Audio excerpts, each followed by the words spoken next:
Alrighty, get started for part 3. So I thought I'm going to just like reduce this a little bit and just kind of bring it to about here. And we'll do the same on this side as well. And then I think we'll leave it for a little bit. Yeah, I think that's fine.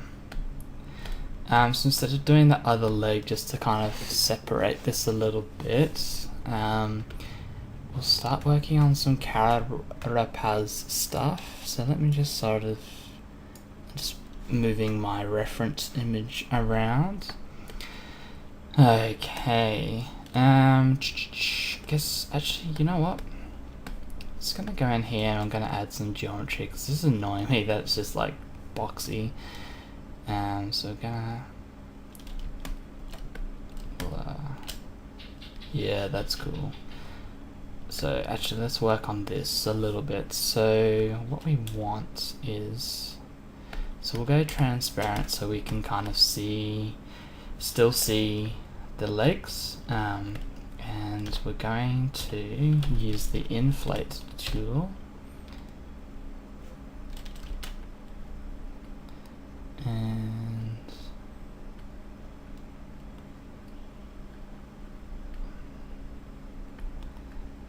we're just going to kind of pull the skin over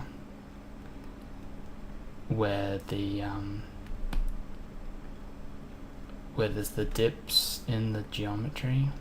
You'll see what I mean, hopefully, once this is done. So like that, maybe one here. I think that's it. So if we go out of transparent, so this doesn't look that good, but what we'll do is we'll move this like this.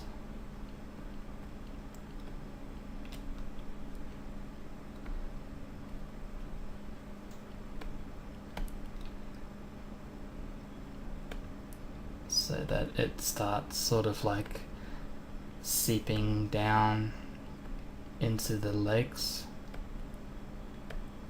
if that makes sense.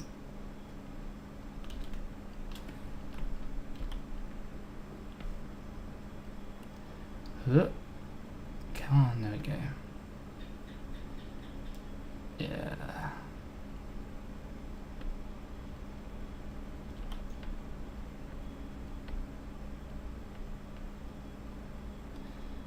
Awesome. So we've got that going, and that kind of looks still a bit rough, so what we'll do is we'll go solo now. And we'll just use our inflate tool. You could use clay buildup as well. Actually, we might. And we're just kind of like, we're kind of just building up the lead into this so that it looks a bit more, I guess, real.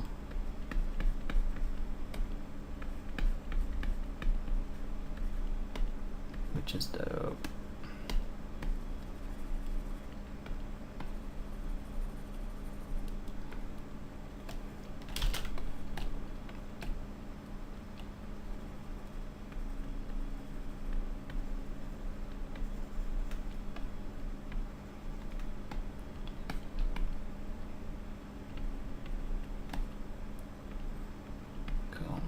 And we might just add just some like weird bits here as well.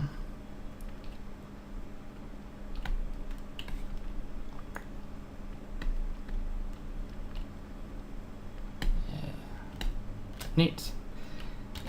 We'll take our pinch brush as well, and we'll just pinch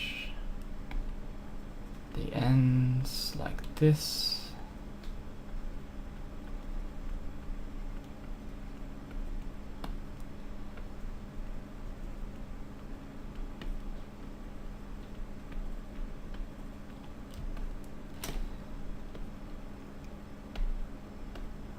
And now when we go in, it's yeah, starting to look a little better. So we can see that the holes that we put in are kind of coming through the legs, so I'm just gonna, instead of worrying about that, we'll just bring it forward a bit.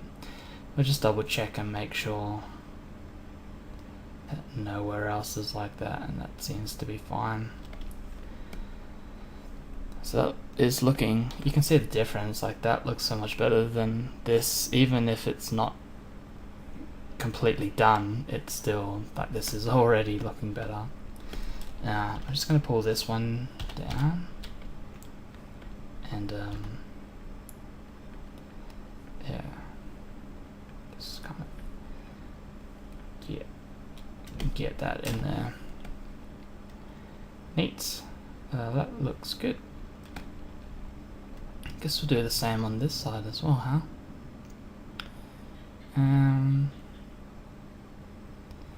So I'm just looking at what else there is to do. So obviously still a bit, but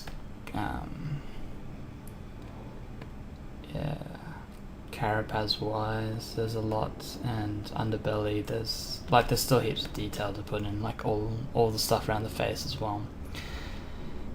So we can do that.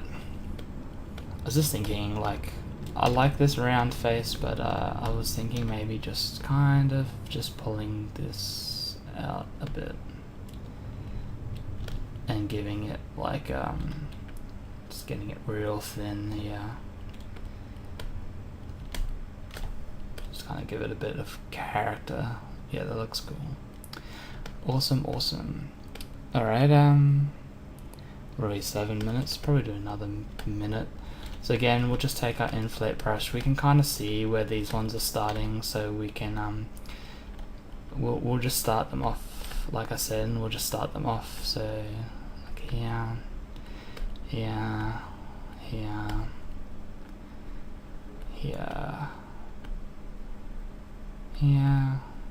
so on and so forth.